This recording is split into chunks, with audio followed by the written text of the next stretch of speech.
ডাকসুর নির্বাচন প্রক্রিয়াকে স্থগিত করেছেন। আমরা ইন দ্য মিন টাইম বিশ্ববিদ্যালয় কর্তৃপক্ষের সঙ্গে কথা বলেছি এবং ডিসাইড করেছি যে এই আদেশের বিরুদ্ধে দ্রুততম সময়ের মধ্যে আমরা চেম্বার জজের আদালতে স্টেজে আপিল মামলা দায়ের করব। আমাদের যতটুকু অভিজ্ঞতা আছে, যেহেতু পিটিশনার তার পিটিশনে ডাকসুর নির্বাচন স্থগিত চান নাই, না চাওয়া সত্ত্বেও হাইকোর্ট বিভাগ ডাকসুর নির্বাচন স্থগিত করেছেন। এটা অনেকটা নজিরবিহীন। অনেক প্রস্তুতি শেষ হয়ে গেছে।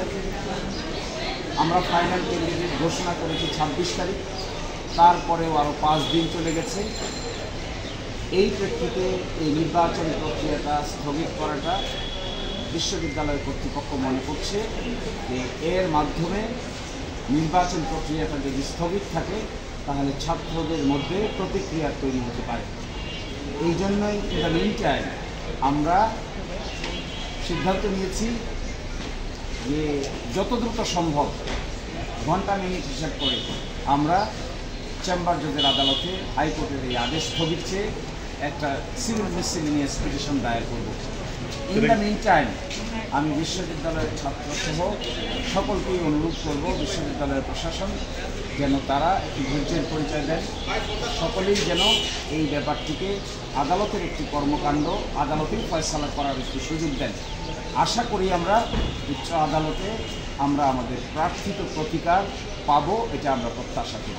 আগামীকালই করবেন আপনারা? সেটা কি আজকেই করবেন?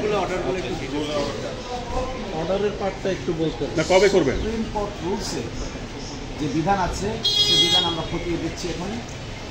সেই বিধান অনুযায়ী আমরা দ্রুত পদক্ষেপ নিব। আশা করি আপনারা খুব দ্রুত হিসেবে জানতে পাবেন। ইতিমধ্যে we have start the process এবং এই প্রসেসটা কমপ্লিট করতে যত সময় লাগবে এই সময়ের ভিতরেই আমরা চেম্বার জজের আদালতে গিয়ে হাজির হব, কনসিডারিং ইস ন্যাশনাল ইম্পর্টেন্স। সেই বিষয়টা জাতীয়ভাবে গুরুত্বপূর্ণ, সেই জন্য আমরা 1 মিনিটও কাল ক্ষেপণ করতে চাই। তাহলে কি আজকেই যাবেন? আমরা বলছি যে হাইকোর্ট সুপ্রিম কোর্ট রুলসে একটা প্রসেস আছে, এই প্রসেসটা যদি সম্পন্ন করতে পারি তাহলে যাব, যদি সম্পন্ন করতে সময় লাগে তাহলে কালকে যাব। ঢাকা বিশ্ববিদ্যালয় কর্তৃপক্ষ কি মনে করে যে এই আদেশটি সঠিক হয়নি? বিশ্ববিদ্যালয়ের কর্তৃপক্ষ মনে করছেন যে বিশ্ববিদ্যালয়ের পক্ষ থেকে যে প্রস্তুতি নেওয়া হয়েছে, যে প্রক্রিয়া অবলম্বন করা হয়েছে, সেই প্রক্রিয়াটা মাঝখানে এসে এভাবে যদি স্থগিত হয়ে যায় তাহলে অবশ্যই ঢাকা বিশ্ববিদ্যালয় মনে করে এই স্থগিত আদেশ কারো জন্যই কল্যাণকর নয়। এই জন্য অলরেডি ঢাকা বিশ্ববিদ্যালয়ের আইনজীবীদেরকে ইতিমধ্যে ইনস্ট্রাকশন দিয়েছে প্রপার আইনি অ্যাকশন নেওয়ার জন্য। অর্ডার আর কি অর্ডার দিয়েছে, নির্দেশনা কিছু দিয়েছে সেটা একটু বলেন। পিটিশনারের আইনজীবীর কাছ থেকে আপনারা সেটা শুনবেন।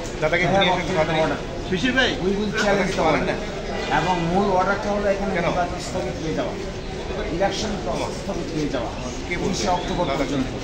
এই সময়ের মধ্যে আমরা ইমিডিয়েট অ্যাকশন নিব। আশা করি আজকে অথবা আগামীকালকে আপনারা আইনি পদক্ষেপ দেখতে পাবেন। সকলেই ভালো থাকুন।